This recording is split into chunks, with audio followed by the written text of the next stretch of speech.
Hi everyone, kembali lagi bareng gua Aston dan lu menyaksikan Single Origins Podcast.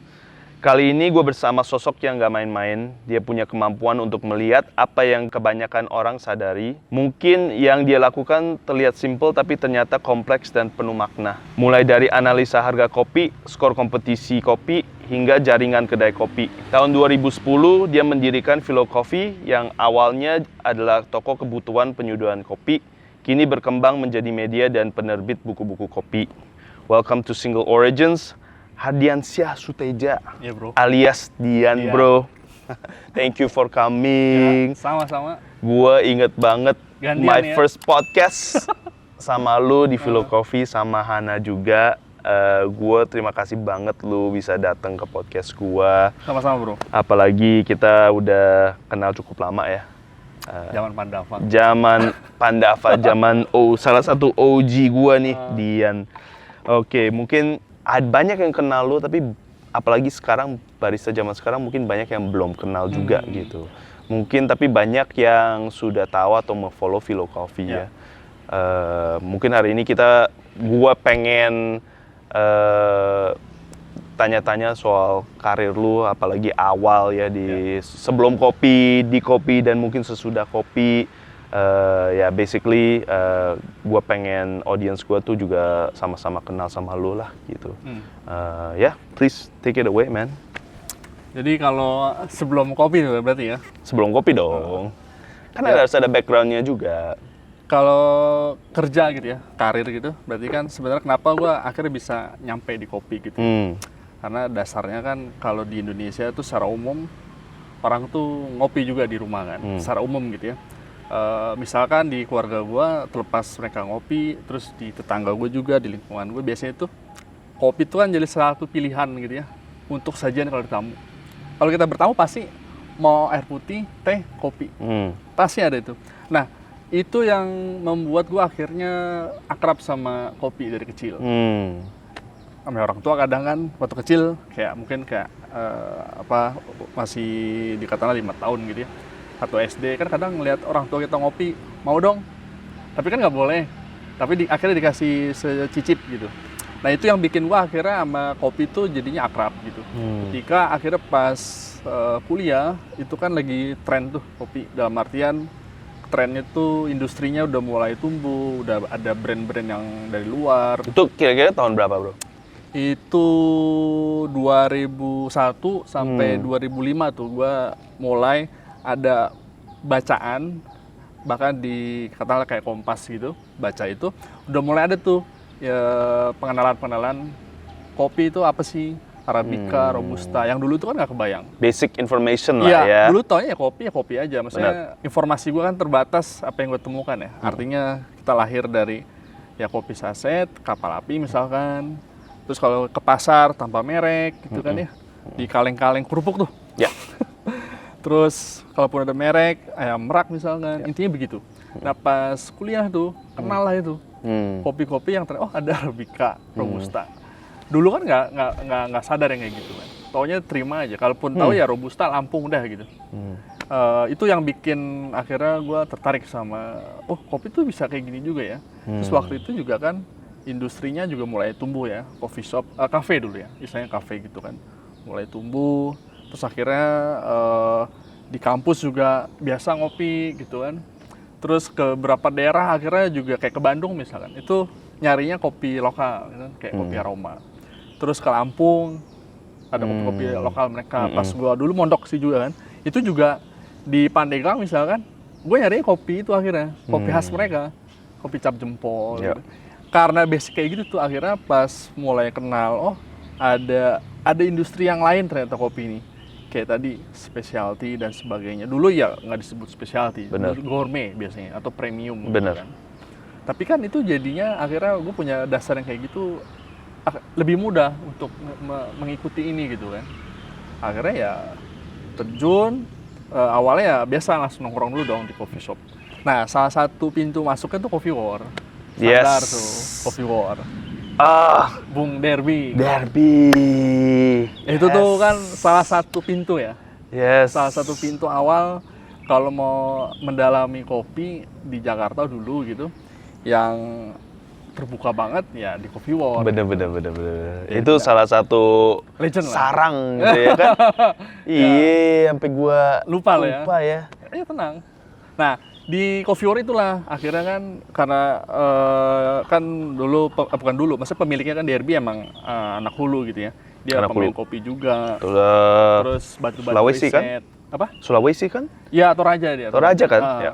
Terus dari Derby itu kan akhirnya selain lokasi Coffee War, terus Derby sendiri, itu ngebuka gue banget tuh tentang bagaimana sih sebuah coffee shop itu interaksinya. Terus apa sih yang terjadi dalam kopi itu, hulu misalkan, dia kan banyak Coffee hulu tuh. War, Jakarta Ya. Coffee House, Nah, ya kayak nggak sih? gitu-gitu kan. Cuman yang paling gue banyak belajar itu ya soal hulu ya dari ketika gue masuk di lingkungannya Coffee War Ya. gitu. Karena itu Di Coffee War dulu di Kemang ya? Kembang Timur yang lama tuh. Ya. Yang lama.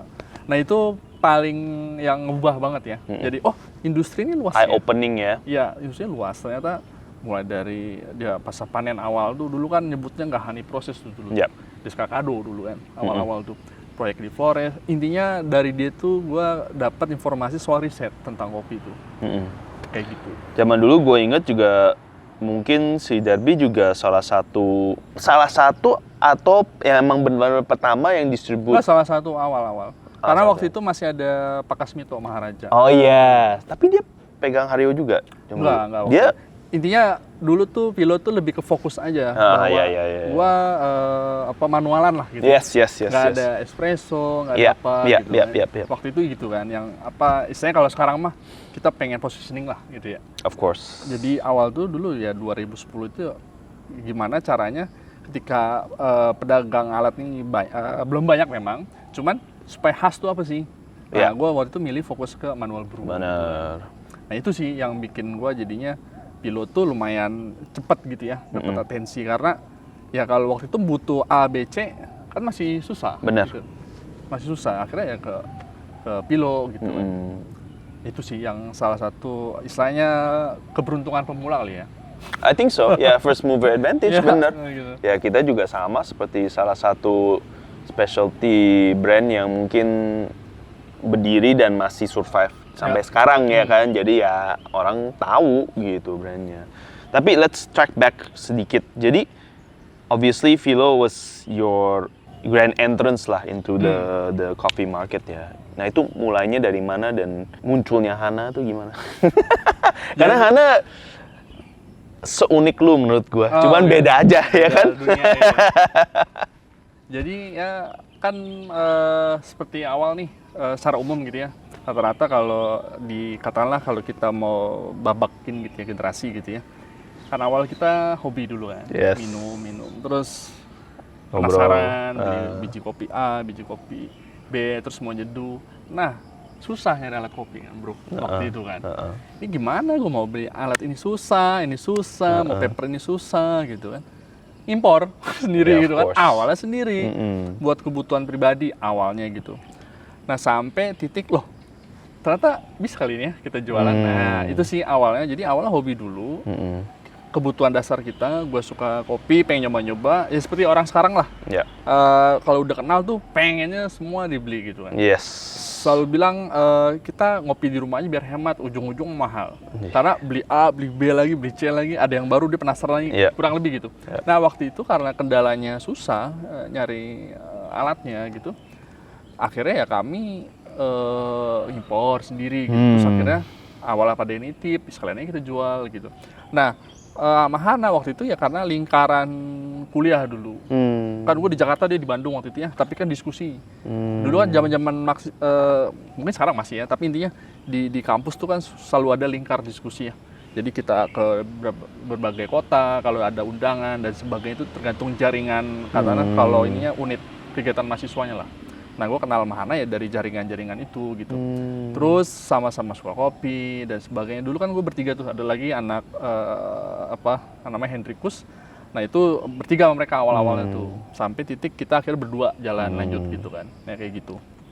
Itu sih awalnya bro, hobi. Terus kebutuhan tidak terpenuhi, pengen nyari solusi, impor sendiri lah. Kayak lu dulu mungkin mau nyari green bean A, green B, wah susah nih, sendiri langsung. ya nyari jalurnya sendiri sebenarnya, Iya, terus sekarang harus udah banyak importirnya. terus ngedevelop kan. Iya. Dulu nggak Nggak ada, ada, kan? iya. Kita harus nyari ke Singapura, terbang, harus ke Inilah. Kayak gitu. Bener. Itu pun juga barang-barang yang sebenarnya sekarang tuh cukup umum lah ya Iya. gitu. Kalau Sekarang dulu mah iya, sekarang mau cari dripper V60 kayak di mana-mana ya kan. Zaman sekarang dulu udah susah. banyak banget. Ya, Iya. susah banget. Dan sekarang juga variasinya sih luar biasa Iya. sih. Itu menjadi Lebih bisnis inovatif, sendiri. Iya, benar. Bahkan tadi ya, yang generiknya juga banyak gitu sekarang. Banyak. Yang tanpa merek atau yang bukan tanpa merek, yang benar-benar generik lah. Kalau dulu kan biasanya kita fokusnya ke merek ya. Kalau sekarang mah ya selalu ada tiruannya lah, atau bootleg lah, kalau zaman dulu bilangnya bootlegnya kan. Apa tuh ada termnya juga ya? Ya salah satu KW, salah Ya, KW satu gitu. apa tuh namanya? Tapi kalau gue sedangkan nyebutnya bootleg aja. Bootleg. Oke. Nah, jadi dari Vilo yang mungkin udah established, I think at that time jual alat, filter, dan green bean juga ya, Ya. roasted sama green juga ya. Gua awal juga tuh jual green bean juga, kentengan. Ya.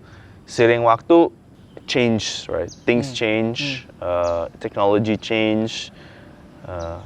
Justru juga Vilo juga pasti harus ada perubahan ya. Bisa lu cerita lebih dalemin lagi nggak soal itu? Kalau sekarang emang kita lagi fokus tuh ya tadi sederhananya gini, bagaimana tetap relevan gitu ya di perubahan ini gitu. Nah jadi kita lagi proses emang adaptasi kan, karena perubahannya cepat sekali gitu kan sekarang. Apalagi kan gue juga sejak pandemi itu kuliah lagi kan, jadi itu juga fokus ke Pilonya itu agak terpecah tuh. Termasuk ke kopi gitu kan, ngikutin perkembangan kopinya gue lebih lambat dibanding teman-teman lain gitu, karena kebagi fokusnya. Nah itu salah satunya yang utama sekarang adalah ya gimana tetap relevan dulu deh gitu kan, karena perubahannya cepat banget. Terus sekarang juga sarana tuh tadi ya, dulu kita medsos apa sih gitu, sekarang kan macem-macem nih. Bener. Kemudian hubnya ya dulu kan kedai-kedainya juga terbatas bro. Ya. Sekarang banyak banget. Banyak banget ya. Mau kelilingnya juga bingung kita kan. Iya. Satu jalanan aja sekarang udah bisa berapa warung Iya, kan? dulu kan kayak lu baru buka nih, kita bisa datang. Kalau Bener. sekarang bingung juga kan. Ini buka. Waduh gitu kan. Nggak Nah, bisa. itu juga akhirnya buat gua juga bottleneck sendiri tuh. Bukan perkembangannya jadi bottleneck, maksudnya buat mau update gitu loh. Karena kan terlalu banyak nih. Ya. Terus informasi juga makin banyak. Kalau Dan dulu- makin accessible juga ya? Ya, makin terbuka gitu. Terus konten kreatornya juga makin banyak gitu. Entah dari luar, lokal gitu ya. Nah, perspektifnya juga banyak. Nah, itu tuh yang gue lagi pelajari. Karena terlalu banyak suaranya. Ya. Bingung kita. Dan setiap orang tuh punya indikator-indikator sendiri gitu. Untuk bilang, oh, kalau kedai kopi atau roastery yang layak tuh begini, begini. Nah, itu Benar. tuh yang bikin kita, wah, gimana ya adaptasinya nih ya, pelan-pelan ya supaya relevan terus gitu kan dengan perubahan zaman itu. Buat gue sih itu salah satunya, dan ini nggak dialamin oleh Vilo aja gitu ya, Of course. tapi sama brand-brand yang udah lumayan lama gitu. Bener. Brand baru pun juga nggak kalah pusing gitu dengan Oh iya. perkembangan sekarang gitu ya. Ya kurang lebih gitu sih bro. Berusaha gimana tetap relevan gitu. Ya. Kayak gitu. Nah, itu sama sih sama gua gitu. Itu sesuatu hal yang gua selalu pikirin setiap hari sebenarnya. Karena ya bisa dibilang brand gua juga bukan brand yang baru ya, udah 10 tahun lebih gitu. Jadi ya gimana caranya untuk menjadi tetap relevan di, atau yang gua suka denger kayak top of mind ya, di kepala-kepala konsumen gitu. How to stay relevant in a market that changes very rapidly gitu. Apalagi nowadays seperti lu bilang ya, sosmed tuh banyak platform ya kan.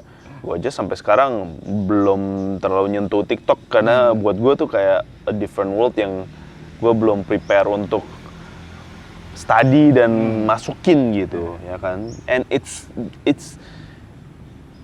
susah menurut gue untuk adaptasi secepat itu karena teknologinya adaptasinya sangat cepat. Benar. Ya kan, dari dulu lu susah nyari paper filter ke sekarang lu kalau nonton TikTok ada paper filter lu bisa beli langsung. Aneh banget kan? Bahkan mereknya banyak yang nggak tahu juga sekarang mungkin banyak gitu. Iya. Tapi gila, kayak accessibility zaman dulu gue ingat banget kayak seperti obrolan kita sebelum podcast mulai juga itu sangat relevan di dunia kopi ya. Bahkan tadi ya berbagai level gitu ya. Maksud gue dari hulu hilir nih juga perubahan cepet banget gitu. Kalau di hulu misalkan proses gitu ya, mulai dari infuse lah, bla bla itu kan juga sesuatu yang gila ya, cepet juga ya gitu. Bisa yang sama bagus gitu. Artinya kita termasuk adaptif. Katakanlah komunitas kopi kita nih ada hal baru, kita langsung coba, kita kembangin, bahkan dengan cara sendiri gitu. Itu menarik gitu ya. Bahkan tadi kayak raginya aja mereka bisa ngimpor sendiri gitu atau kapangnya gitu. Itu kan itu solutif banget gitu. Selain prosesnya juga, bahannya mereka juga bisa menghadirkan itu. Itu kan menarik ya, adaptasinya kuat banget. Belum di hilir gitu. Dulu kita masih perdebatannya light roast, medium roast, terus apalah. Sekarang kan cara seduhnya aja udah makin rumit gitu ya. Makin rumit. Kemudian testing notesnya juga makin rumit caranya gitu. Terus belum ada, ditambah sekarang ada perubahan tadi ya, dari cupping aja udah berubah tuh ya caranya gitu. Nah, yang kayak gini nih kan emang artinya cepet banget ya. Kalau nggak adaptasi ya agak rumit juga gitu, bakal ketinggalan jauh banget gitu. Nah, cuman tadi karena perubahannya cepat ya kan butuh waktu juga ya. Mungkin ada beberapa brand yang cepat bisa menghadapi itu, ada yang enggak. Dan gue termasuk yang lambat untuk beradaptasi gitu. Masuk yang lambat. Isunya juga kan dulu kan macam-macam ya. Sekarang juga isunya kan makin fokus tuh ke kualitas kopi atau katakan cita rasa kopi. Dulu kan bisa lebar, lebar banget.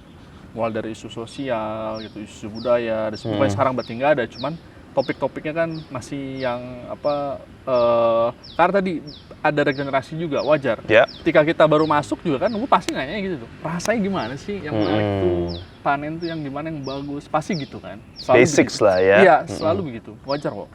Nah, cuman tadi kita mulai sama yang sekarang mulai itu kan udah berbeda. Informasinya lebih banyak yang sekarang, terus bahannya juga lebih mudah didapat. Dulu kita taunya cuman gesa doang udah. Itu pun Esmeralda dan nggak semacam ini gitu loh. Itu pun kayaknya dulu kayak arisan gitu kan sih bro. Ada yang punya, ngubungnya gitu, punya datang. Rame-rame harus ya kan? begitu gitu kan. Sekarang orang bisa beli sendiri kok. Gitu. Nah itu aja kan jadinya wajar kalau mereka makin fokus gitu ya sama cita rasa gitu. Karena emang itu ada gitu. Lu punya masalah tapi lu bisa selesaikan dalam waktu yang cepat. Kalau dulu kan ya enggak. Benar. Harus nunggu dulu ada yang inilah, ada yang cari itu. tahu, gitu. harus cari pathway-nya yang banyak banyak ya intinya banyak halangannya, banyak ya kan banyak gitu. Banyak masalah gitu. Nah itu jadi buat gua tetap menarik gitu ya. Artinya ngomongin rasa kopi itu nggak kayak dulu juga gitu. Karena tadi kan beda tantangan gitu. Justru tantangan sekarang nih makin berat sebenarnya gitu ya. Ketika orang makin banyak referensinya, berarti standar dia juga makin beda tuh bro. Dulu kita istilahnya problemnya adalah gimana supaya nggak coklat doang. Supaya nggak coklat doang gimana sih caranya nih gitu kan? Atau nggak spicy doang gitu kan? Sekarang mah lu nggak bisa. Sekarang kalau cuma nggak coklat nggak spicy itu kayak biasa aja ya gitu. Karena tadi referensinya makin banyak gitu. Banyak banget. Bahkan biasanya kita udah nggak bilang Panama sekarang kan. Udah ada yang lain gitu. Terus tadi soal spesies juga udah nggak cuma Arabica Robusta. Di tingkat perlombaannya itu udah mulai ada masuk kayak Liberica gitu kan. Seperti tim lu juga kan juga mulai pakai itu gitu kan. Nah itu kan juga hal menarik gitu ya. Artinya cita rasa yang sekarang itu beda banget sama yang sebelumnya. Dan ini lebih bagus buat gua gitu ya. Karena makin tumbuh gitu. Makin tumbuh dan itu juga bisa mendorong. Dan gua nggak tahu tapi ntar aksesnya gimana gitu ya. Artinya apakah nanti terlalu banyak referensinya, orang akhirnya lupa juga bahwa semua kan ditentukan dari, misalnya kalau ini kita ngomong kopi dulu gitu ya, cita rasa ditentukan oleh kondisi iklimnya, terus lingkungan tanahnya misalkan. Terroir ya. Ya kayak gitu kan, terroirnya gitu ya. Terus belum nanti kultivarnya. Apakah bisa nanti kok, misalkan masih ada kan, kopi Indonesia mah nggak bisa kayak gini gitu. Ya karena kan emang beda acuan gitu, beda iklim, beda dan sebagainya gitu. Terus kalau nanti harus begitu semua, terus nanti nilai katakanlah biodiversity ini gimana gitu, karena keanekaragamannya gimana, terus apa fungsinya nanti tadi terroir fungsinya apa gitu dan sebagainya gitu ya. Makanya ya, buat gue tuh menarik ya standar baru yang cupping ini gitu, yang punya nilai ekstrinsik dan selain intrinsik gitu kan, memasukkan unsur-unsur yang di luar itu juga menarik buat gue untuk ya tadi supaya ada ragam gitu loh. Ya calibrated lah ya. Ya, dan itu gue belum bisa jawab ya soal apa nanti aksesnya gimana gitu ke kita gitu ya. Tapi yang jelas sekarang udah matang banget gitu loh secara umum. Lu mau belajar kopi itu referensinya banyak yang minta ampun. Yes. Nggak hanya panen doang. Yeah, which is so different from before ya in the past gitu. Ini puncaknya bro. Iya puncaknya lah gitu. Ya kadang-kadang bukan kadang sering aja gue juga mikir-mikir kayak kayaknya kadang-kadang terlalu cepet sih, terlalu available dan terlalu banyak informasi, ngerti nggak lo? Jadi benar. Tapi gue nggak bisa bilang terlalu cepet juga ya, maksudnya bila jadi cepet tapi karena mungkin kitanya aja nggak mampu menghadapi perubahan itu, makanya kita bilang tuh terlalu cepat gitu ya. Tapi yang jelas kan maksud gue emang kita secara populasi banyak bro. Iya. Orangnya banyak banget memang. Jadi wajar gitu loh. Lu bayangin Jakarta aja. 10 juta bro. Itu di Eropa berapa negara itu bisa? Bener. Populasinya. Jadi ya wajar lah kalau kita secara numbers aja lah ya kan. Mungkin nggak cepat, cuman kitanya aja yang kewalahan. Populasi banyak. Tiba-tiba orang bisa kayak WOC lu lihat tuh ya, tiba brek gitu orang muncul banyak, tiba-tiba dia pengen ekspor soal kopi. Ya gimana lu nggak kelabakan gitu kan? Gue rasa sih itu sih soal populasi kita. Jadi istilahnya scaling lah, scaling ya. Semakin populasi besar ya mau nggak mau ini juga beda. Tapi a good point.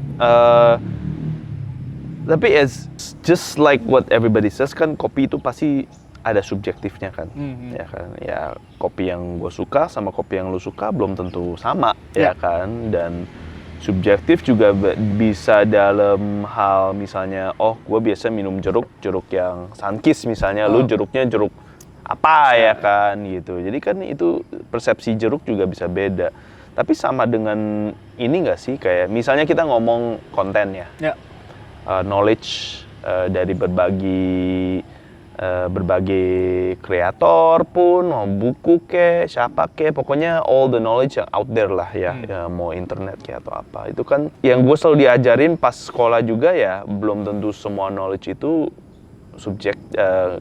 maksudnya knowledge itu juga ada subjektifnya, objektifnya ada, tapi subjektifnya ada juga. Jadi zaman dulu waktu gue kuliah, gue juga diingetin gitu, lu harus bener-bener tahu the difference between yang subjektif sama yang objektif gitu. Dan even hal-hal yang objektif itu bisa disway secara subjektif. Ya kan? Alias kayak data 10 nih, tapi gue cuma pakai 6 untuk nge-proof point gue. Ya kan? Nah, gue selalu dari dulu sama guru-guru gue diwanti-wanti kayak lu baca sesuatu source-nya apa nih gitu. Ini source-nya kredibel atau enggak, ya kan. Again, credibility bisa subjektif, bisa objektif or not, ya depends gitu. Cuman dengan knowledge yang di luar ini semua nih gitu, mau nge-pop up di screen lo, apakah semua orang bisa bedain antara subjektif dan objektif? Sih pasti no dong, ya kan a lot of things out there tuh highly subjektif dong, ya kan, ya tergantung orangnya sendiri, ya kan, dan orangnya sendiri yang spread the knowledge itu pun juga mungkin ada alternative motif atau tidak kan, kadang-kadang kita nggak tahu, ya kan. Jadi menurut gue tuh salah satu hal yang yes, it's good that there is more knowledge out there, it's good that it's more available, but it's dangerous if semua orang mikir all of the knowledge di luar sana itu credible. Ngerti nggak? Gitu. Intinya kayak, lu gak bisa percaya everything you read or see out there, gitu. Itu yang menurut gua yang bahaya. Itu yang menurut gua kalau happens too fast, jadi you can get the wrong information that will be detrimental aja to either your business, to either your coffee drinking habits, consumption habits, and overall ya as a community juga, ya kan? Nah itu sih yang menurut gue cukup menarik gitu. Apalagi lu juga ada experience di bidang media juga kan. Ya itu sih hal yang menurut gue yang sometimes too fast karena sourcesnya bisa dari mana aja. And these sources, ya, how many of them are credible? Maybe dari sisi gue sih, I can only count with maybe 1 or 2 of my hands gitu. Tapi itu memang ciri khas salah satunya era informasi yang berbasis internet gini ya. Salah satu nanti tuh ada bottleneck itu adalah yaitu tadi bro, keberlimpahan informasi. Karena sekarang tuh problemnya adalah lu bukan, gue mau nyari informasi ini di mana? Dulu gitu kan, kalau terbatas begitu, nyari ini di mana? Sekarang, gue pilih yang mana? Bener. Itu dua hal berbeda kan. Dulu kita cari di mana, sekarang gue pilih yang mana ya? Nah itu kan ciri khas kalau informasi itu berlimpah. Ya sekarang salah satu cirinya gitu adalah ya keberlimpahan ini. Orang jadi bingung tuh, mau nyari di mana ya? Apa gue nyari? Gue pilih yang mana ya gitu ya? Ketika cita rasa, misalnya kayak rasa kopi aja kan orang macam-macam gitu ya penjelasannya. Terus kopi yang sama di roasting aja bisa itu kita tahu itu beda. Cuma maksud gue ntar di lingkar kecilnya aja gitu timnya gitu ya. Misal kayak lu CG di Pilo, ketika kita uji cita rasa atau cupping gitu, itu kan nanti ada 10 orang juga bisa beda-beda tuh. Bener. Mengidentifikasi kayak gitu. Nah emang bener juga ketika informasi ini mudah didapatkan, di sayang sama juga tidak ada peraknya gitu katakanlah ya. Kayak masih banyak kan orang bertanya, emang beneran ada rasa teh, ada rasa apel? Karena itu kan belum ada penjelasannya itu. Dulu kan kita ngobrol gitu ya, maksudnya ada hub-hubnya, bahwa ini maksudnya itu kesan gitu ya. Bukan lu dapetin rasa apel, ketiplak gitu kan. Tapi kan orang nggak paham itu, tiba-tiba dia nerima, kopi literal itu, gitu iya. ya. Nah itu kan juga PR tuh. Bener. Itu ada salah satunya kita akses kalau di coffee shop lu, Mas katanya ini ada bergamot mana nih gitu. Katanya ada plumnya nih mana nih gitu. Udah gitu kalau dia referensinya plumnya adalah selai gitu.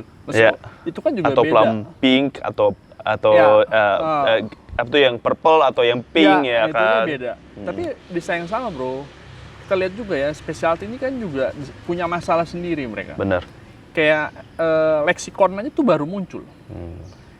Cupping itu selama belasan tahun tanpa leksikon. Padahal dari ilmu sensorik itu wajib. Jika lu bikin roda rasa, wajib ada leksikon. Karena itu yang nanti membatasi itu gitu loh. Nah itu kan SCAA dulu, SCAA gitu ya. Itu tidak melakukan itu gitu kan. Tapi udah tersebar gitu secara luas. Ya jadinya bola liar. Ya, ketika lu bilang, ya. Iya bola liar, karena orang nggak punya batasannya. Itulah pentingnya leksikon kan. Nah ketika ada leksikon muncul dari WCR itu, kerjasama sama SCA, itu menarik tuh. Akhirnya mulai terbatasi gitu kan. Kita baca leksikonnya misalnya strawberry-nya adalah selai merek ini. Ya memang itu di Amerika gitu, tapi kan minimal dia ngejelasin gitu loh. Selai ini, strawberry maksudnya selai ya, aroma kayak gini. Kan lu bisa mencari sendiri gitu. Kemudian mereka juga kerjasama sama Flavor Active gitu ya, buat kalau lu nggak bisa dapat selai merek ini, lu pakai ini aja gitu kan. Tapi intinya itu menarik gitu loh, ada leksikon ada wajib. patokannya lah ya. Nah berarti kan kita punya katakanlah punya masalah internal juga katakanlah di dunia specialty ini gitu loh. Udah beredar flavor wheel, terus cupping, tapi nggak ada leksikon. Ya gimana nggak boleh liar gitu, maksud gue gitu. Ini ada leksikon aja mulai tetap liar kok, karena orang nggak semua merujuk ke sana gitu kan, leksikon gitu kan. Karena itu pentingnya leksikon dalam sensorik ya lu wajib ada leksikon. Karena itu ngebatasin itu gitu. Kenapa lu bisa bilang teh rujukannya A gitu kan? Lu kenapa bilang strawberry? Karena misalnya patokan kita adalah aroma selai ini gitu. Kita sepakatin ini strawberry. Kalau tanpa itu mah bener. Ya liar aja. Bener.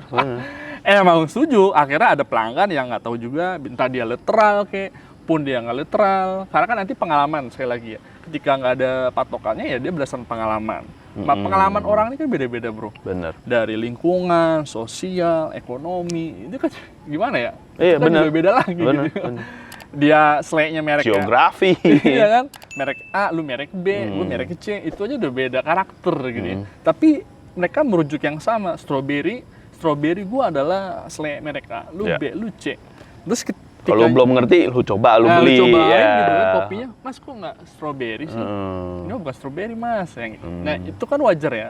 Maksud gua itulah salah satu tadi yang lu bilang bahwa akhirnya ada dampak gitu ya. Kalau pelanggannya satu, tapi kalau ratusan gitu, banyak setiap hari gitu, muter terus ya akhirnya disayang sama ya ini tadi problem internal gitu loh. Artinya komunitas ini disayang sama besar, disayang sama juga rapuh. Iya. Jadi which is 100% gue agree sama lu gitu. And gue totally understand gitu. Dan menariknya menurut gue ya, kopi-kopi yang co-ferment dan infuse malah bikin jalan itu sangat lancar nggak? Ya. Karena Interestingly enough. distinktif soalnya Iya. langsung ya kan. Udah, itu strawberry. Bener nggak? Ya. Tapi gue sih secara pribadi nggak ada masalah sama co-ferment. Ya, gue bebas aja. Ada yang gue bisa enjoy, ada yang gue enggak. Ya udah, ya, kembali gitu. selera istilahnya lu ya. Ada yang gue bisa minum setiap hari, ada yang enggak. Ya itu. Tapi so many people, coffee professional yang very against it, gitu, ya kan. And of course they have a right to their own opinion juga gitu. Tapi ya people that are for it juga kayak ya ini emang permudah orang untuk identify certain tasting notes atau flavor notes ya kan, meskipun bisa dibilang nggak 100% natural, tapi natural juga nih ya kan. Maksudnya nggak ditambah sirup atau apa ya kan gitu. Kita asumsi ya. Is it such a bad thing? Ya poinnya sih tetap ya bro, namanya pasar gitu ya, maksudnya kita konsumen kan semua punya nilai masing-masing ya gitu ya, punya pandangannya. Jadi ntar dia ada yang setuju, dia akan nggak keberatan dengan co-ferment gitu. Kalau dia nggak setuju, nggak mau gitu. Tapi terlepas nggak setujunya gitu, tapi memang disayang sama co-ferment itu nggak bantu juga. Dulu aja awal-awal jangan co-ferment deh, yang over ferment deh. Orang tuh gampang kan bilang, oh ini pisang ya, ini mas bener, gitu kan. Yang kayak gitu, apalagi dengan co-ferment sekarang yang udah mulai macem-macem kan, ada melon lah, ada inilah, wah banyak banget nih sekarang. Ya disayang sama itu juga bagus kok buat, maksudnya pelanggan jadinya atau konsumen jadinya lebih tahu, oh rasa tuh begini. Tapi tetap semua ada akses sama apapun itu ya, nggak mungkin enggak gitu ya, nggak mungkin enggak. Teman itu kan salah satu contoh bahwa tadi sebenarnya kalau leksikon ini muncul gitu, terus aksesnya itu enak sih. Artinya daripada public cupping tapi lu nggak pakai leksikon, ini kan nggak usah. Kan jadi bola liar gitu loh. Cupping itu sudah leksikon mau nggak mau. Kalau nggak jadi bola liar, jadi follow the leader. Beda kalau internal ya. Maksud gua kan kita udah ada kesepakatan gitu kalau internal. Tapi kalau lu public gitu, yang orang punya konsep sendiri di kepalanya soal strawberry itu apa, soal teh itu apa, soal melati itu apa. Tiba-tiba lu bilang nih rasanya kayak teh, yang mereka, teh gua cap botol gitu kan, teh melati. Tapi gitu. you know, that's an issue every time ada kompetisi kan? Ya, nah itu maksud gua tadi, leksikon ini nggak pernah muncul, padahal udah ada. Tapi gue jarang melihat gitu ya, ketika ada kegiatan cupping yang terbuka. Maksudnya kalau internal tuh urusan masing-masing lah, tapi yang terbuka itu menyertakan leksikon. Gimana bola liar jadinya gitu kan. Saya nanti kadang ini ya bro, by otoritas, tapi ini Aston yang ngomong ya, jadi coklat bro gitu. Karena ada rasa konformitasnya tadi, gua nggak enak masa gitu kan. Nah, itulah. Atau ini udah lebih lama di kopi dari gue, atau ya kan? sungkan dan sebagainya gitu. Itu tadi karena nggak ada leksikon gitu. Kalau ada leksikon, walaupun orang, strawberry kayak gitu, gue belum paham sih, belum pernah nyobain strawberry melek ini. Ya nggak apa-apa, tapi kan dia tahu, cara nilainya tuh begini gitu kan. Berarti gue juga bisa dong. Gue bilang ini sebenarnya pisang, karena ingetnya gue sama aroma itu gitu kan. Walaupun di standar itu misalnya nggak muncul gitu, tapi kan minimal paham gitu.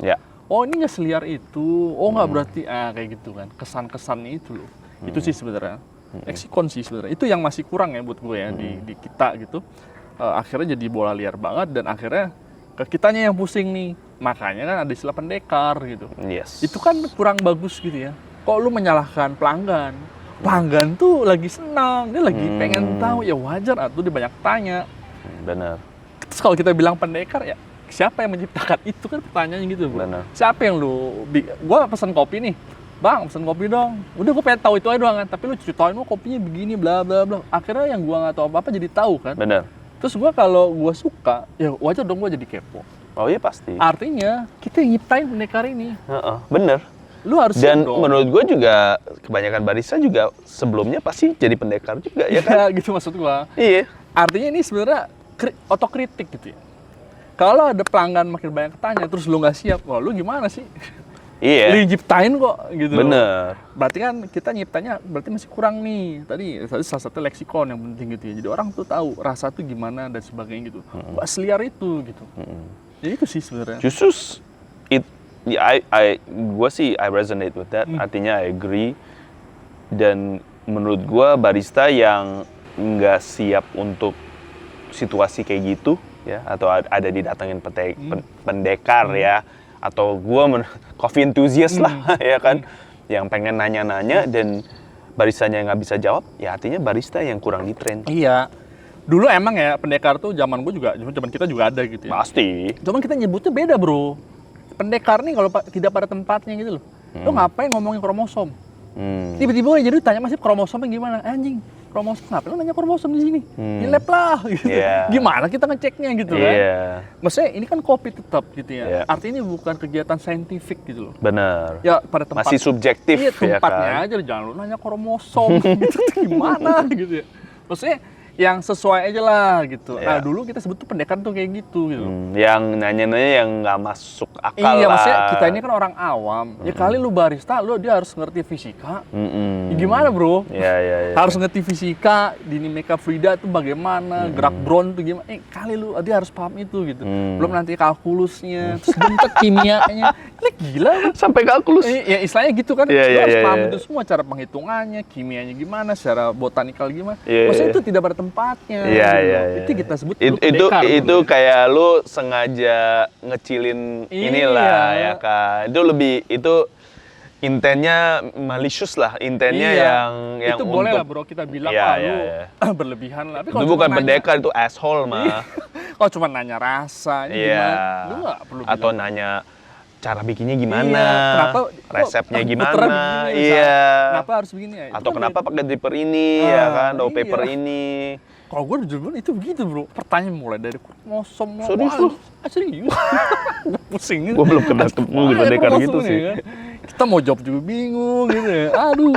Ya maksud gue itu tuh yang berlebihan gitu kan. Tuh buat gue tadi bahas lo asshole. Iya lab tidak pada tempat. Ini bukan lab anjing. Bener. Ini kedai kopi. Iya. Itu purpose-nya beda itu. Iya.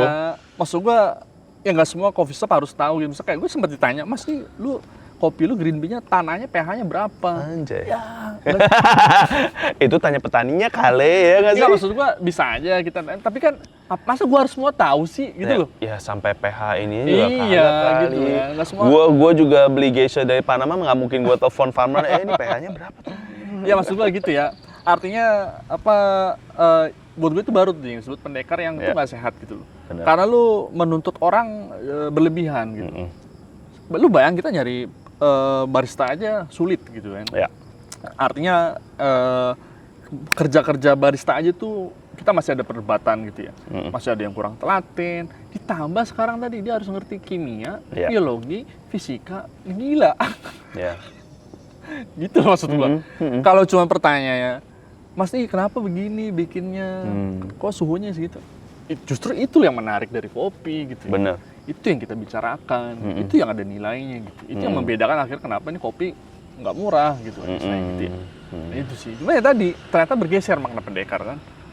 Bawel dibilang pendekar bro. Iya. Ya beda tuh, masa nanya dibilang pendekar gitu. Iya.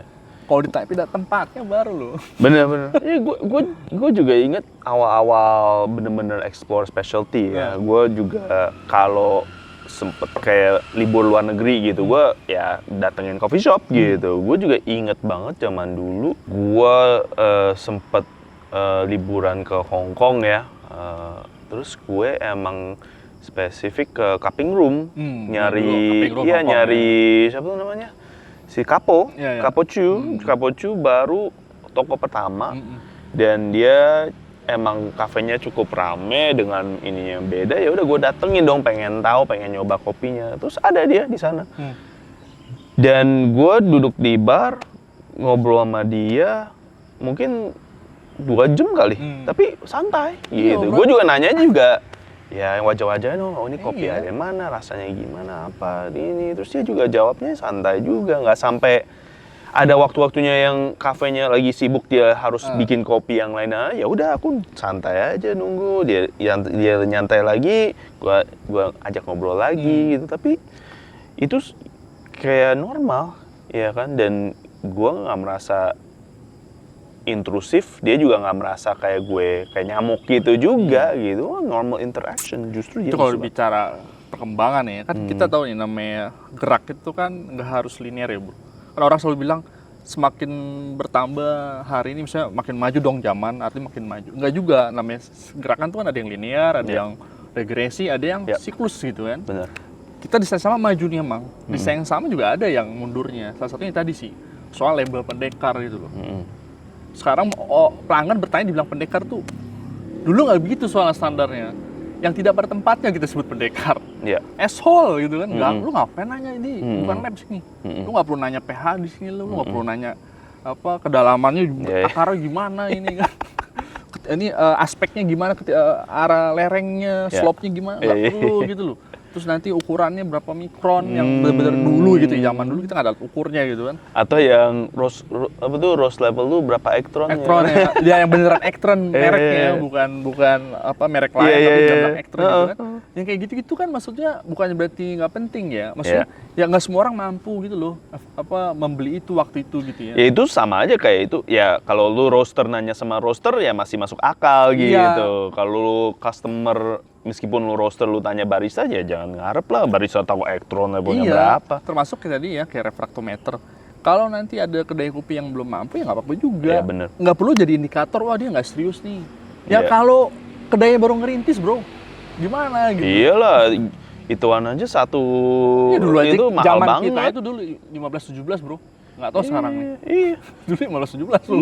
Gua pernah 2 kali colong tau nggak? Tuh kan, bayangin. Maksud gue ya wajar gitu. Duit nggak dicolong, reflektornya dicolong kan gue pusing. Dan itu pun baru sebagian kecil gitu. Dari banyak gitu ya. TDS sama yield tuh artinya lu extraction. belum bisa banyak banget kok tahu tentang dinamika kopi. Karena salah satu pembentuknya nggak cuma itu doang gitu kopi nih.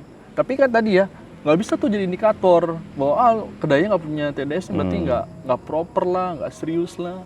Nah itu sih yang buat gue ya, itu sekarang tuh jadi kurang kritis gitu loh. Akhirnya nggak ada diskusi dong. Pelanggan mau nanya takut diledekin, jadi bilang pendekar.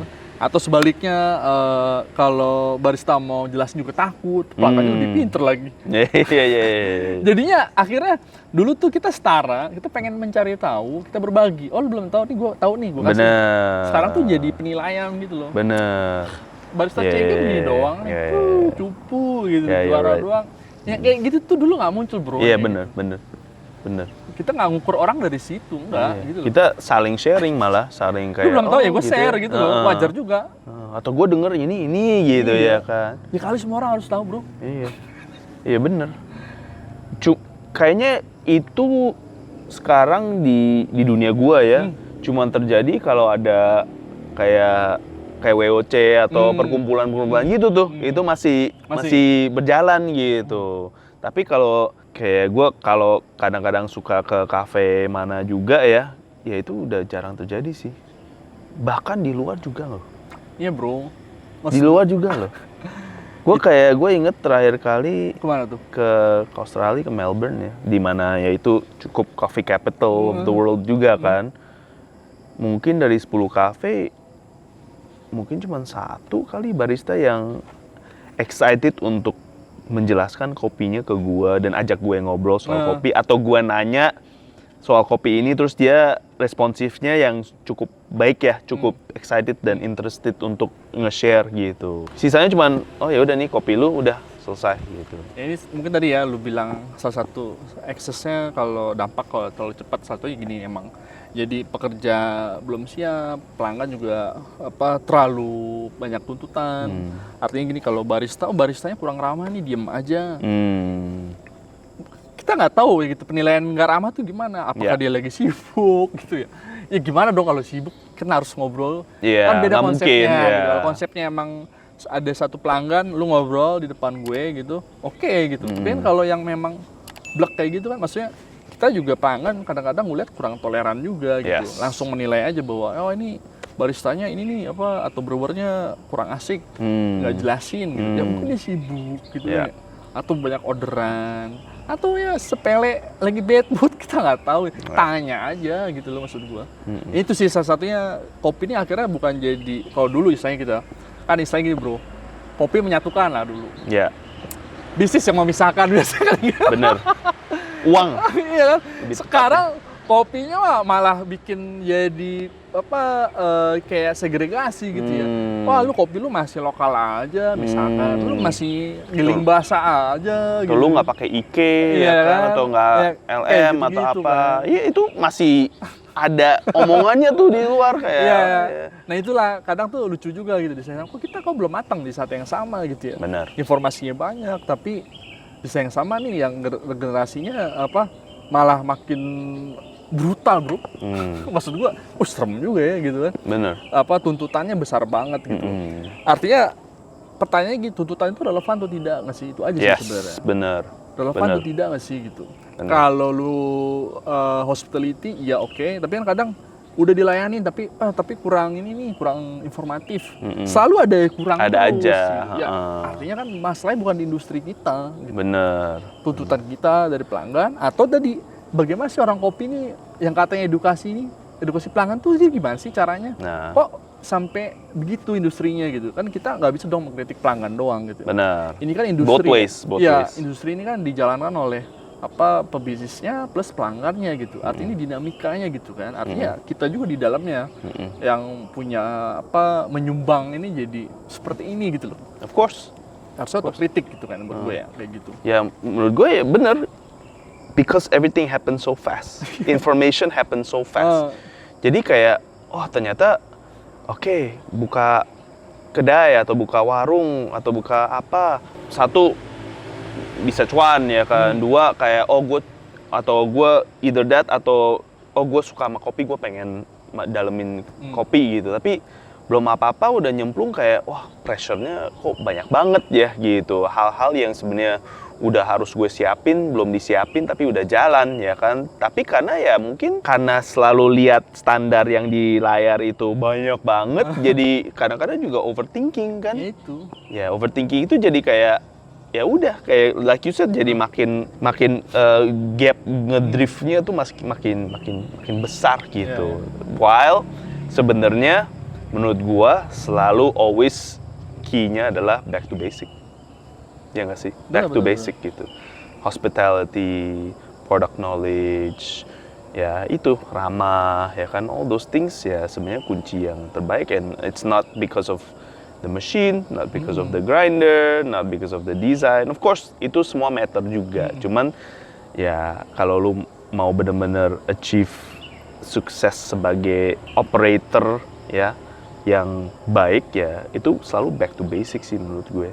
Ya itu makanya gue bilang tadi ya apa industri ini ya kalau bisa kita cerukin ya kan kopi kan luas juga ya. Kalau specialty ya ini problemnya adalah kalau kita ngerasa pelanggannya ada problem itu di yang sama kita juga problem. Benar. Bisnisnya gitu. Nggak bisa tuh. Always Bisa. look ya. Gue selalu suka itu sih. bisa. I agree like Nggak bisa.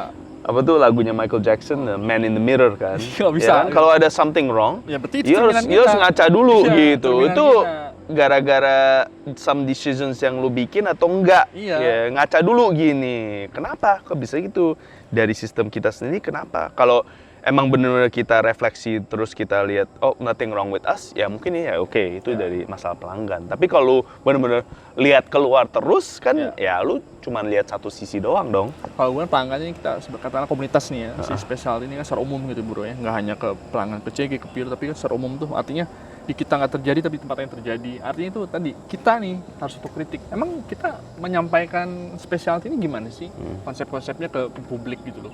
Karena kita tujuan kita menyampaikan gagasan specialty kan tujuannya adalah tadi ya meningkatkan misalnya kesadaran, informasi atau tadi supaya orang ya meramaikan industri ini supaya ada pembelian dan sebagainya. Grow gitu. lah ya. Intinya begitu dah.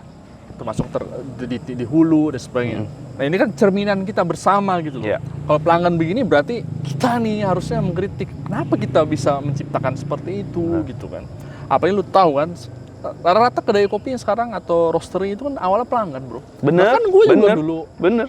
berdasarkan pelanggan kok, Bener, gitu kan. bener. Semua gitu kan. Artinya ini cerminan gitu ya, cerminan. Nah itu sih apa tadi ya setiap obrolan kita tuntutannya terlalu banyak sekarang. Bener. Terlalu banyak, harus jago. Tapi iya. Tapi menurut lu kayak pikiran gue itu karena di specialty itu selalu dituntut untuk menjadi hampir sempurna. Ekstraksi harus sempurna. Processing harus sempurna. Barista competition lu juga harus sempurna. Iya nggak sih? Ya, bikin kafe juga harus, poin-poinnya harus ada semua. Jadi emang kebanyakan gue lihat yang menjalanin bisnis specialty emang pada dasarnya perfeksionis semua. Jadi wajar dong kalau pelanggannya kritis, perfeksionis juga. Maksud gue gitu loh. Bener. Artinya. Tapi itu kan jadi makanya, cyclical lingkaran banget kan. setan. Iya. Gini, lu aja pengennya perfect. Ya pelanggan perfect lah. Bener. Jadi ketika ada, kok begini sih, miss dikit, jadi protes. Lu aja miss dikit tuh protes. Nah, maksud gue makanya bener. ini Paradigm shift kan. Iya, Jadi kayak, iya. ternyata kita yang moles. ternyata pelanggan ini kayak gue juga sama aja. Kan? Cerminan. Bener. Gitu loh, cerminan. Atau kalau lu nggak puas rata gitu, bro. Kalau lu tanya nih dulu ya, kita sempet, lu kenapa sih lu ngerosting sekarang? Nyobain ini nggak konsisten. Yeah. Gua mending roasting sendiri. Oke. Terus tanya lagi tahun depan, gimana?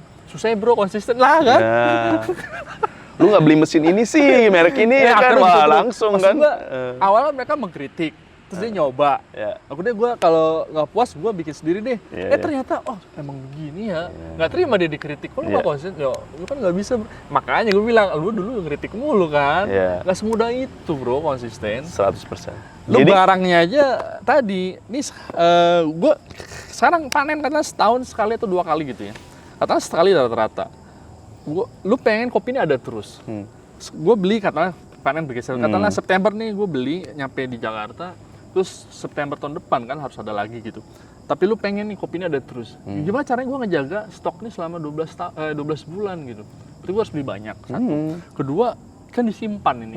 Ketika lu nyoba pas bulan Desember itu usia bin gua 3 bulan lagi peak mungkin. Lu nyoba lagi ntar Maret yang udah 6 bulan ya ada perbedaan gitu. Of course. It's a living thing kan produk kita kan. Kayak gitu kan. Dia ada usianya gitu maksud gua gitu ya. Nah, itu kan yang tidak sampai gitu, bro, ke industri ini ya. Taunya tuh sampai itu konsisten.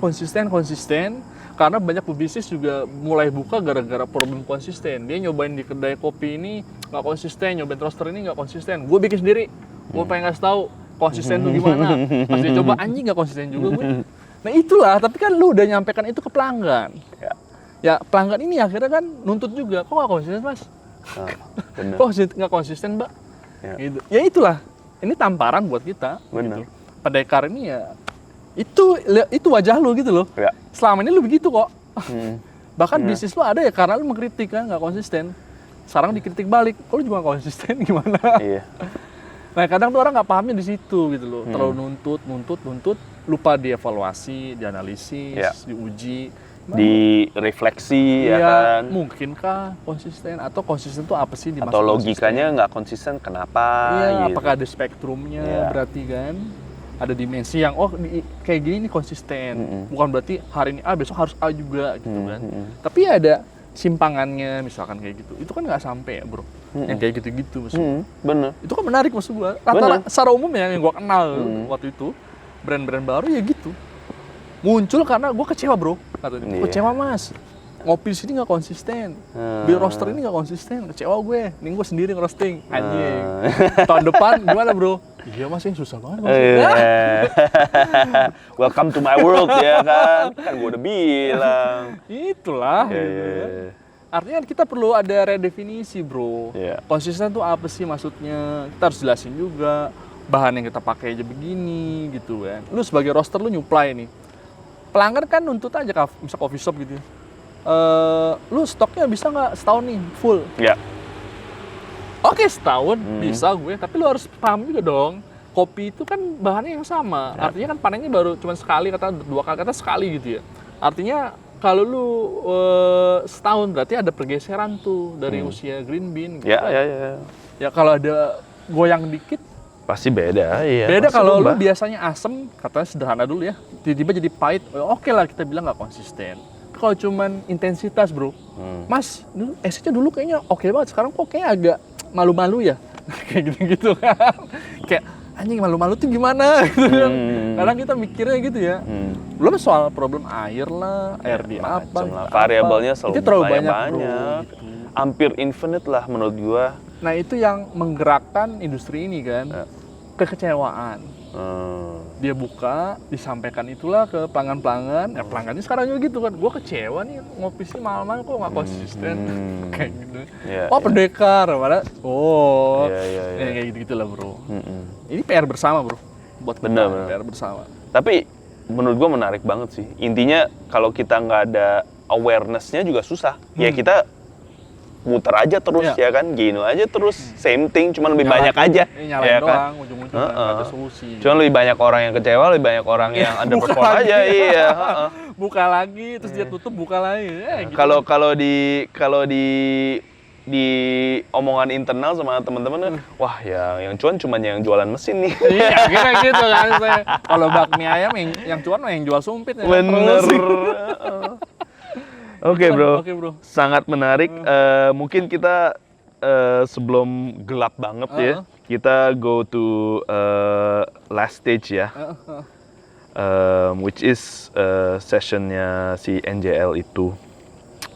Gua ada kumpulin 3 pertanyaan dari temen-temen, siapa gua nggak tahu, tapi buat anonim ya, anonim, which is the nature of it kan. Tapi kita coba answer sebisa mungkin aja ya, gitu. Oke, yang pertama, sekarang Mas Dian masih aktif di Philo kah? Postingannya sekarang udah jarang kopi-kopi soalnya. Iya, sejak kuliah sih gue harus gue akuin ya, gue keterlibatan di Philonya udah mulai rendah banget soalnya. Harus gue akuin tuh. Jadi baru sekarang aja nih gue mulai mulai terjun lagi lah gitu kan, mempelajari kopi lagi dari nol lagi kan, dengan perubahan sekarang gitu ya. Istilahnya perubahan sekarang, terus ya emang nggak terlalu aktif gitu. Sekarang lagi mulai untuk aktif kembali. Iya. Main ulang tadi, untuk relevan nih gimana nih gitu problemnya nih sekarang. Iya. Pak Aston dan Kak Dian, jika produk Cina terus meningkatkan kualitas dengan harga yang kita semua tahu sangat kompetitif, memperluas jaringan servis ke berbagai negara termasuk Indonesia, maka apa yang membuat produk kita masih relevan dalam 5 tahun ke depan? Tapi ini apa produk Cina kan macam-macam nih, entah kopi, General. Gue cuma bisa jawab kapitalisme itu kejam udah. Yang namanya akumulasi kapital nih ya begitu gitu. Maksud gua susah ya menjawab ini gitu ya, karena butuh yang komprehensif juga. Bener. Gitu kan. Artinya kita ngomongin dari sejarah inilah, sejarah itulah, terus sistem ekonomi inilah, terus panjang banget gitu. Tapi kalau jawabannya benar-benar mengabaikan itu semua gitu ya, kita kembali lagi sebenarnya ke pelanggan gitu. Ya. Kalau pelanggannya butuh yang lebih murah, dia akan nyari yang murah kok. Ya. Kayak dulu timbangan Akaya bro. Orang tuh, sekarang nih, dia punya Akaya 1 biji, sisanya mah yang cungkau aja. Bener. Buat posting baru yang Akaya masuk. Bener. Toh, maksud gua yang same function kan? Gitu kan. Beda tipis kan? Artinya itu pasar yang nentuin pasarnya dia dinamis kok. Ya. Artinya kita sebagai pelanggan tuh yang akan bergerak sendiri kok. Ya. Kalau lu butuh yang lebih mahal, lu pasti akan beli sendiri kok. Kalau lu ngerasa sama aja, ya udah lu beli yang biasa juga kok.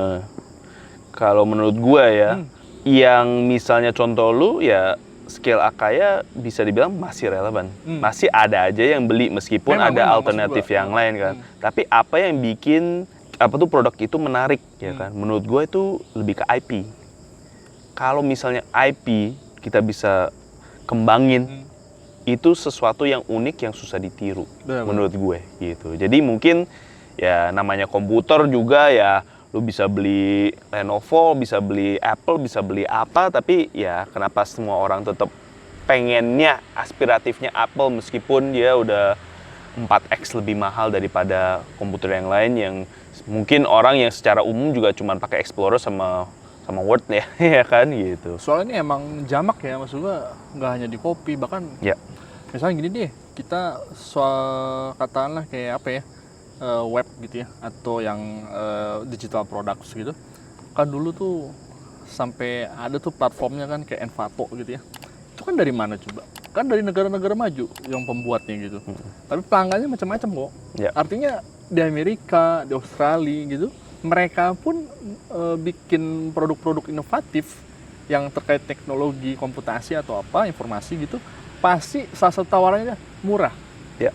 Artinya ini murah ini nggak hanya problem orang Asia, Cina, enggak kok. Ya ini emang dinamika pasar. Bener. Gitu loh. Mungkin Dinamika pasar. mungkin menurut gue juga bukan termnya sebenarnya bukan murah sih, tapi menurut gue value for money, ya nggak sih? Ya, atau tadi aksesibelnya lebih terbuka. Kayak apa Upwork, itu kan dari mana sih?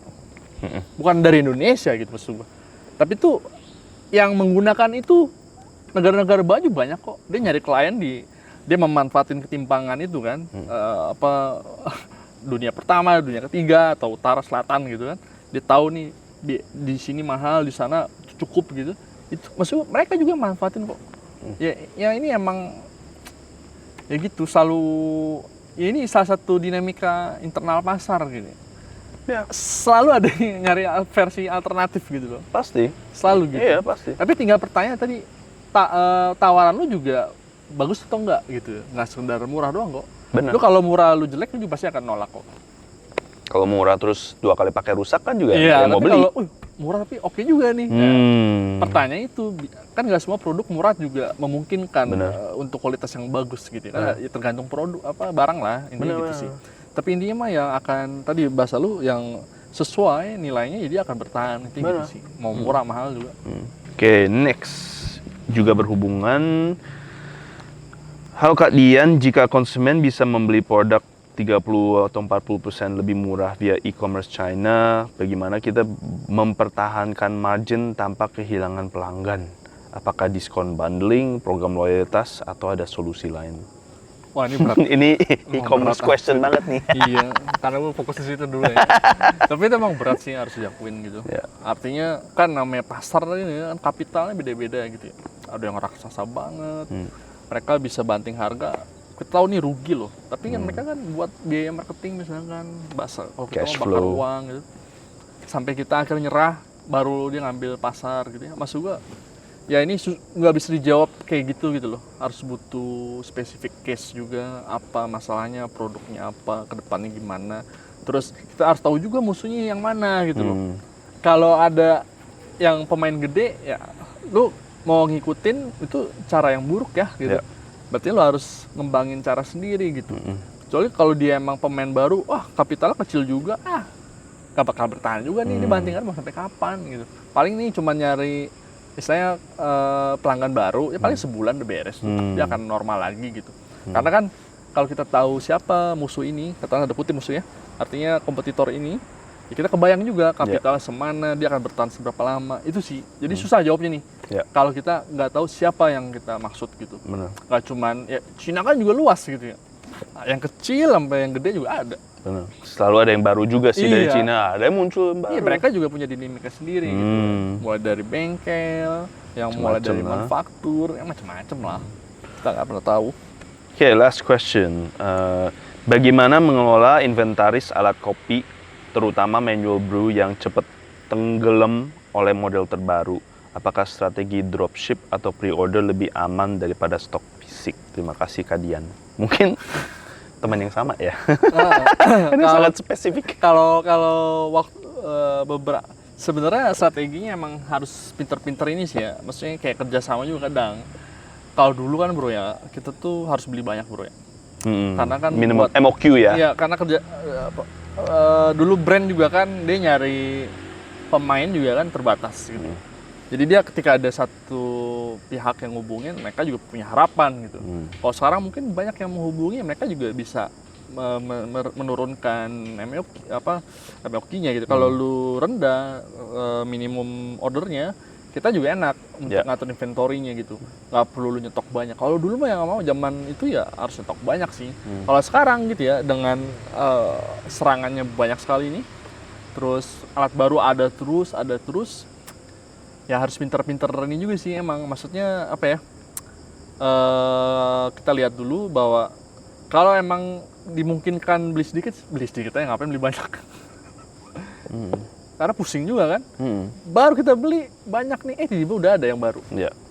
Pelanggan kita kan seperti kita orang kopi ini kan selalu kuriositasnya tinggi ya bro, pengen nyari terus yang baru, nyari yang baru. Ya pelanggan juga gitu kok, ngapain udah ada ini yang baru aja. Kayak ini deh, dulu kita Clever Coffee Dripper Ya. kan nggak meledak tuh, berapa tahun kita coba tuh. Kalau switch meledak, Iya, bener. ada momennya aja gitu, kita nggak pernah tahu kok. Tapi dari dulu ya kita selalu kayak wah Clever tuh enak banget nih. Iya. Tapi orang nggak ada yang Gue tertarik bro. gue inget juga sampai sekarang tuh kalau Yoshi, ya, dia kalau kemana-mana traveling dia bawanya Clever Dripper loh. Kan? Tapi orang pengen Hero Switch sekarang. Iya. Dulu sampai ajang dunia. Iya, maksud gua itu yang kita nggak bisa tebak juga gitu loh. Yang kayak gitu tuh. Jadi walaupun diatur, kadang ya pasar nih punya momentum sendiri gitu. Trennya sendiri. Iya. Ya. Itu Clever tuh udah berapa tahun bro? Iya, inget yang dari Amerika zaman dulu. Iya, dari awal kita ini V60, Kalita, Aeropress, Clever, Kemek. Pas Hero Switch. Iya, sama aja sih. Iya, cuman tok, ya kan? Same thing. Iya, maksudnya ya maksud gue terlepas nanti dia perubahannya lebih kompleks gitu. Tapi maksud gue, apa sih yang bikin ini sukses ini nggak sukses gitu loh? Itu kan jadi pertanyaan sendiri. Bener. Momen juga sih. Momen. Tuh. Atau ya tiba-tiba emerge gitu loh bro. Tiba-tiba emergence begitu aja gitu. Iya sih. Nular aja begitu. Oh semua orang pakai, tiba-tiba gue juga pengen dulu. Padahal iya you're right. Padahal konsepnya nggak inovatif kan ya. Intinya dripper yang ini di-combine sama dripper yang ini. Ya dulu Assist Dripper kan gua dulu ngimpor juga tuh awal-awal tuh si Gaby itu kan. Atau dulu Melo Drip. Tapi yang meledak kan bukan Melo Drip sama Gaby kan. Assist Drip nih. Ya maksud gua gitu kadang tuh ya momen juga kadang. Iya. Kadang momen banget gitu. Iya, you're right. Ya kayak ini deh EK43 bro. Sebelum Mat Perjer nggak ada yang pakai dulu kan. Pas Mat Perjer ikut lomba menang. Nah kayak gitu kan. Langsung Padahal pas perlombaan itu nggak pertama. Ada banyak. Jadi artinya kenapa pas Mat Perjer pakai ini, sedangkan lomba-lomba sebelumnya nggak bikin itu meledak? Kan kita nggak tahu juga. Ya. Itu ada momen. Dulu buat ini kan spices kan. Iya, lada, merica. Gitu. Bener. Sekarang jadi simbol specialty coffee shop kan. Kayak juara Aeropress tahun berapa gue lupa pakai Porlex. Apakah Porlex meledak nggak juga kan? Iya. Kadang tuh ya nggak tahu kita. Porlex. Nggak tahu kita, nggak pernah tahu.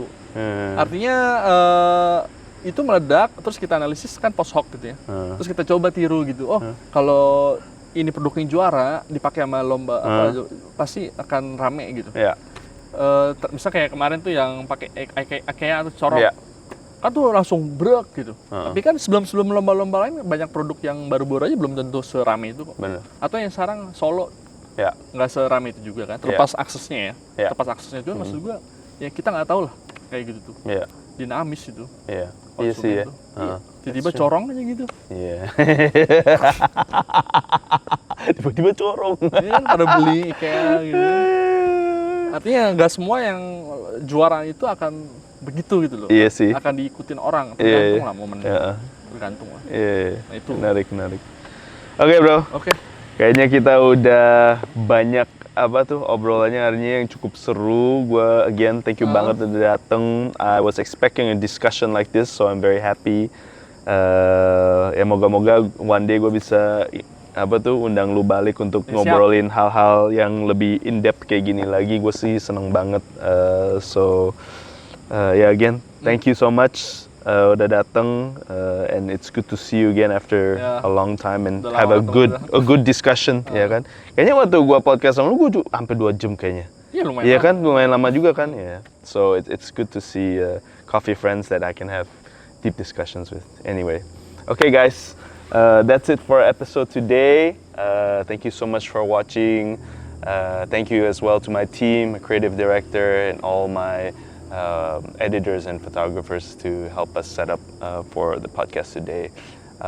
Hopefully we'll see you for the next episode. Our 8th episode will be our season finale, and we'll have a really good one for you for episode 8 before we take a small break to work on season 2. In any case, thank you so much. Thank you for watching. See you next time.